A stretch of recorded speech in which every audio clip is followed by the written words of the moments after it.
Hey, thanks for listening. I'm David Yakir, and this is Yak About Today. We have a special guest live from Melbourne, Australia. His name is Brent Clayton, and he is currently an active firefighter and works as a station officer for the Regional County Fire Authority. He is the founder of Fire Recruitment Services Australia, a coaching and training platform for would-be firefighters. So that's what we'll yak about today.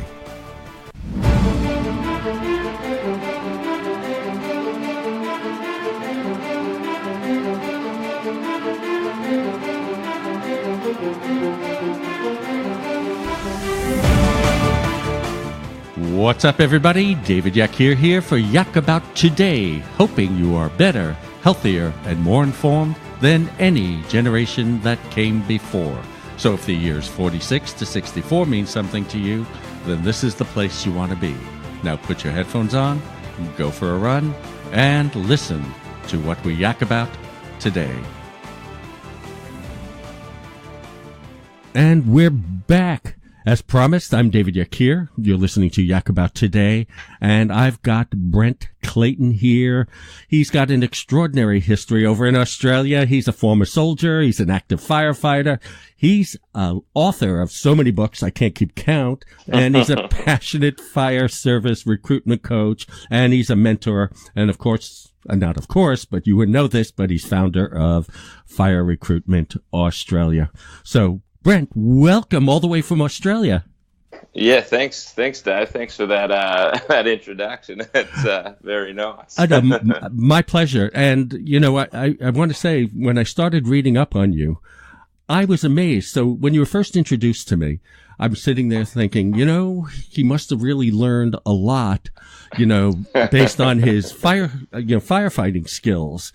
You bring a lot to the table. How do you face fires? How do you think about them? How do you look at other people and what skills they should have? So that's how I was looking at it originally. And then all of a sudden, I'm sitting there going, wow, he's a station manager. He's written a multitude of books. You coach, and you've brought your coaching across different disciplines. So I always like to ask you, give us the background. From the time you first thought about it, being a firefighter and, you were a soldier. Take us through the timeline. So the timeline pretty much goes, I joined the Army and I was looking at flying helicopters, and that turns out that you've actually got to know a bit about aircraft if the Army, before they'll let you use their aircraft. So at a young age, I sort of had a bit of a steep learning curve on, getting jobs that are tough. Then by the time I tried to get a job with the fire service, same sort of deal, went through the process and got to the end and didn't quite make it, which was pretty disappointing. So along the way, I've learnt different systems and processes, and I've got to a point where I'm good enough at it that I can actually help people in similar situations that I was in back then, traverse the recruitment processes of basically any organisation. So that's a sort of boiled down version of how I come about being a coach, I suppose, just through trial and error and having a good analytical mind, I think. So what's amazing is you're a relatively young guy here. I mean, this is amazing. Relatively, yeah. At least the pictures, show you to be really young. I mean, certainly younger than my audience, which is good because they can learn from younger people. But you are also a prison guard right after the military. What was that like? Yeah, that was interesting. Okay, so what I did was I tried to get into the fire service, and I got knocked back, so I started looking at processes around the country that was similar to the fire service so that I could essentially go get some practice. And in doing that, I learnt a few skills along the way, and I was sort of lucky enough to get a job out of the large recruitment pool. So I'm like, why not go and, expand the experience base or whatever, because I was quite young at the time. I was 23. So if I had a bit of prison guard experience to back me up next time I was going for a job with the fire service, I thought I could leverage that within the interview sort of environment as a life experience as a younger applicant, because it is competitive. You need a bit of an edge, and I saw that not only as an exposure to a process similar, but then having the opportunity to work there gave me more leverage to show the skills and competencies and interpersonal skills that I'd developed doing that job at such a young age. So, yeah, that's sort of how that came about, and it was very interesting. So that's amazing. You know, we here, I don't know if you know, we have a lot of TV shows right now, especially about firefighters. And, and we see firefighters all the time. They're running into fires, or, you know, they're trying to save people, you know, who have heart attacks, not only in fires and things like that, but here, I'm assuming it's the same there. You know, if somebody falls down in the street, you know, the fire trucks come, followed by the fire ambulances and that type of thing. And they're very exciting to watch and sometimes really scary. You know, they're sort of realistic. You know, they're running into fires. And of course, some of them don't make it. But what you never get is the thinking behind. How was somebody trained and how do they think? All of a sudden there's a fire. And I know, if the building next to me was on fire, I'd run down the block away from it, get to a phone, you know, and the whole time the inside of me says, I should go in and see if I can save anybody or save the animals at least. That type of thing. Yeah, well, but it scares the out of me. And I would run and make the phone call for the fire trucks.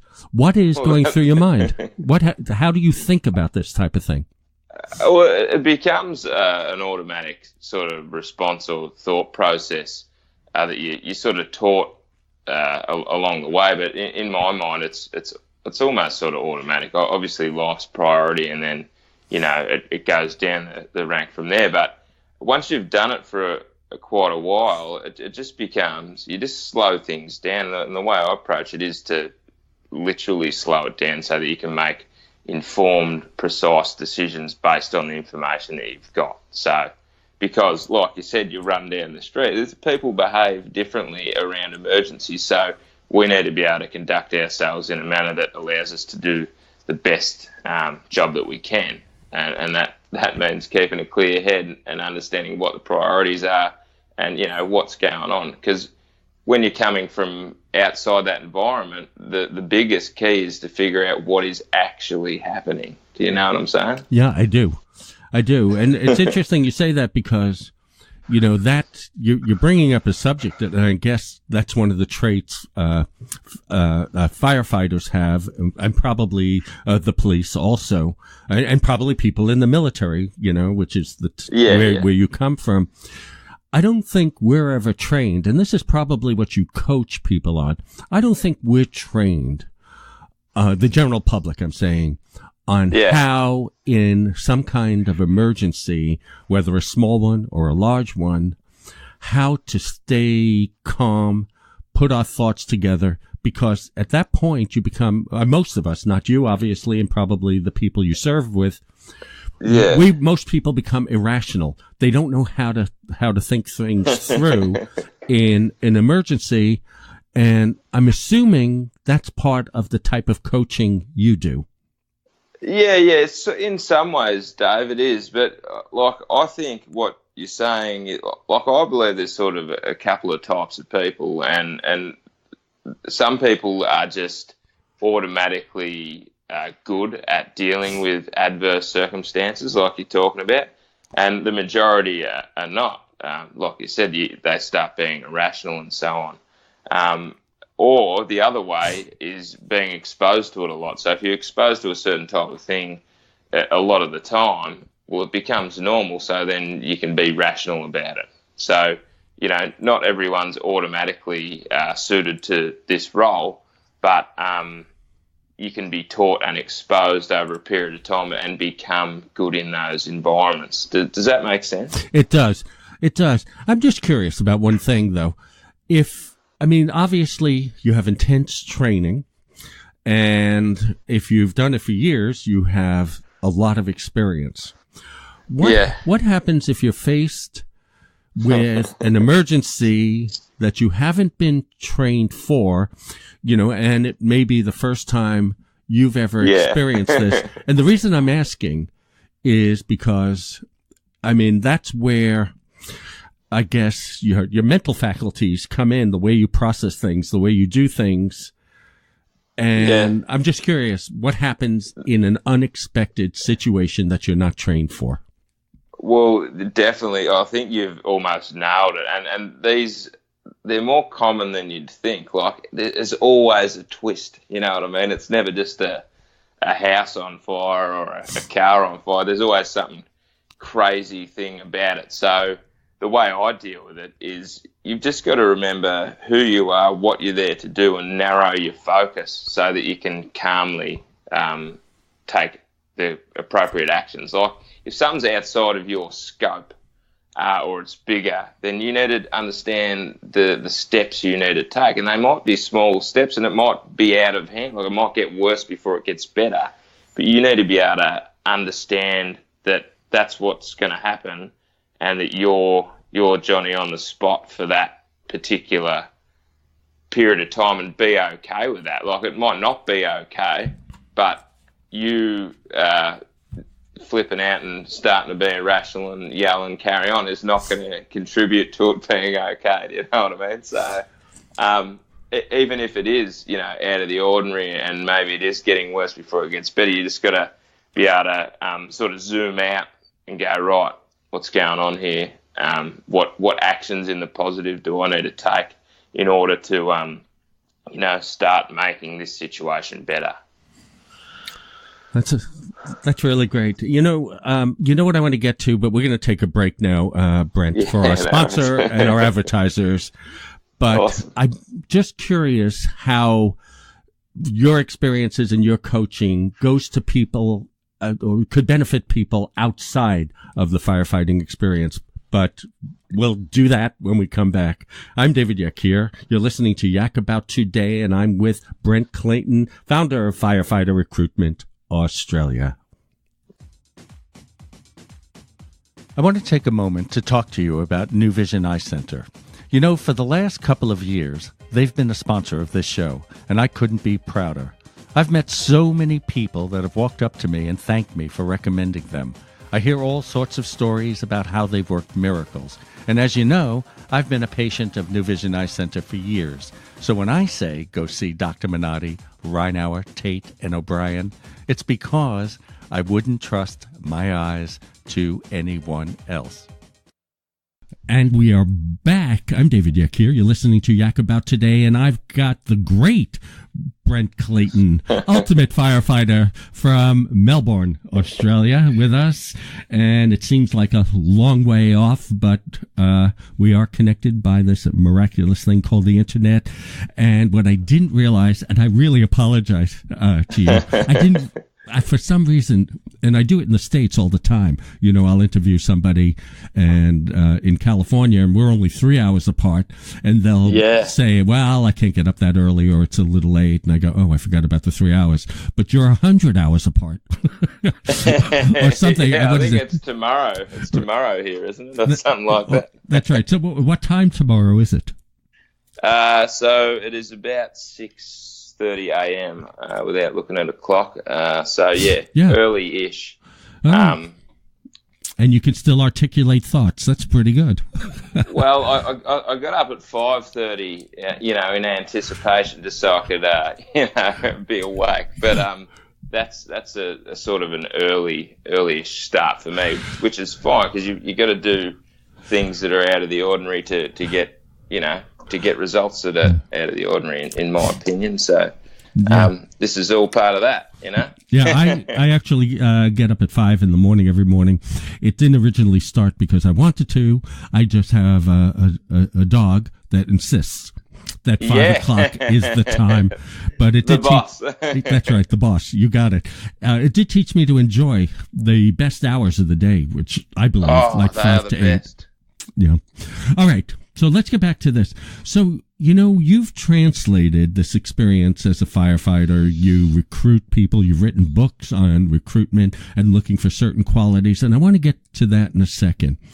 But one of the things that I found interesting about reading about you is how you translate these skills into other areas. So let me give you a scenario, because we have, as I told you probably earlier or before we started recording, we have basically an older audience, 55 plus, who we believe are the wiser and more mature. Although I do have some millennials dispute that. And it's a very funny population, because about 50 to 60% of the population is enormously successful. Some of them control $2 trillion of worth in the United States. And others are continuing to really, they have to work. They brought up, they lived nice lives. They brought up their children. They sent them to college. But as a result, they have to continue to work. And they're always looking for advice and coaching, to help them develop the skills that are necessary today. And I was thinking, since you translate so much of what you do in the firefighting side, to do that, maybe you can just give us a top line about how to think, how you share your knowledge and skills. Yeah. Well, I suppose, if you're looking at getting an employment or a job, that side of things, it's about really understanding you, understanding yourself and what skills you have that are above average or better than most, so that when you're in the situation where you might be in an interview or whatever, you can actually display that to them. Because if you don't understand, or if you can't verbalize what it is about you that makes you great, well, you're not going to get to have a crack at it, are you? And the same goes for the company or the business or the organisation, or in my case, a fire service. You need to understand them and what's important to them, so that you can align yourself with them. So on a top line, as far as getting a job, that's just core. If you know those two things, you'll be good to go. Then there's the process that they use to choose their employees. You need to understand that, identify if you've got any deficiencies or a potential deficiency, so that you can fix them before it's too late. You know what I'm saying? So, I do. As far as getting a job, or improving your job prospects, it's about being self-aware and understanding that if you go for a job with a company and you don't know what they do, essentially, on a deeper level, well, they're probably going to be about as interested in you as you have been in them. So, yeah, and that goes for the fire service. If you don't know what's important to that service, because there's 10 around the country here, and they're all slightly different, you're going to be at a bit of a loss. So. Just a few negatives. What was so interesting about your conversation just now is I had that exact conversation with a doctor, who worked at a hospital. Yeah, right. And it's interesting. I mean, it was almost a word for word explanation. Talked about the interference with family. And, not seeing their kids on a regular basis. They talk about, also it's interesting. They talked about how not many careers, only a few careers, where the career is so encompassing that it almost comes first and everything else comes sort of secondary to that career. And there aren't that many careers like that, that demand that of a person. I'd agree with that, and I can understand it now you bring it up from a doctor's perspective, particularly if you're working rounds at a hospital or whatever. That'd almost be worse, getting called in and out and all sorts of stuff. So, but the fact that you can identify that they're the same, it means it's a thing. Do you know what I mean? So, yeah, they're worth considering, I think, if you're looking at getting into a career, because it's a 30-year career here in Australia if you do it in general. Right. Most people don't leave, so it's worth really nailing it down. And it also gives you the fortitude and longevity to get through the process if you're struggling with it as well, because you know that's what you want to do, and you've considered all the negatives as well as the positives that you see. So, yeah. So, Brent, I would love to continue this conversation, and maybe we can do another part, but I've got a time limit, a radio time limit, and no worries. I got to say goodbye to you now, and at least for this week, and say I really, really appreciate it, and thanks for getting up at 5 a.m. for us in Melbourne, Australia. All right. Well worthwhile. Great to meet you, Dave. Same here. So I'm David Yakir. You're listening to Yak About Today, and that was the great Brent Clayton, firefighter out of Melbourne, Australia, and I hope we get to have you back again. Okay, I want to thank Brent Clayton. He was an extraordinary guest, an extraordinary firefighter, and we wish him well in the future. And again, if you want to reach us to comment or ask any questions about today's show, or if you have any suggestions or ideas, you can write to yakabouttoday@gmail.com. That's yakabouttoday@gmail.com, or find us on Facebook or Twitter. Just look for Yak About Today. And if you have any thoughts or suggestions you'd like me to see, contact me on Facebook, David Yakir, or Twitter, DYakir. And to all of you out there, I want to wish you a very, very Merry Christmas and a happy and healthy New Year. I'm David Yakir. You're listening to Yak About Today. I love you. I thank you. Peace. Take out the papers and the trash, or you don't get no spending cash. If you don't scrub that kitchen floor, you ain't gonna rock and roll no more. Yakety yak. Don't talk back. Just finish cleaning up your room. Let's see that dust fly with that broom. Get all that garbage out of sight, or you don't go out Friday night. Yakety yak. Don't talk back.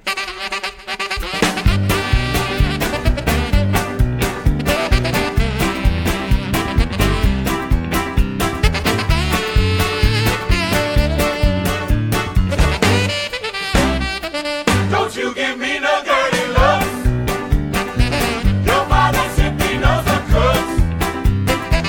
Tell all your hula friends outside, you ain't got time to take a ride. Yakety yak. Don't talk back.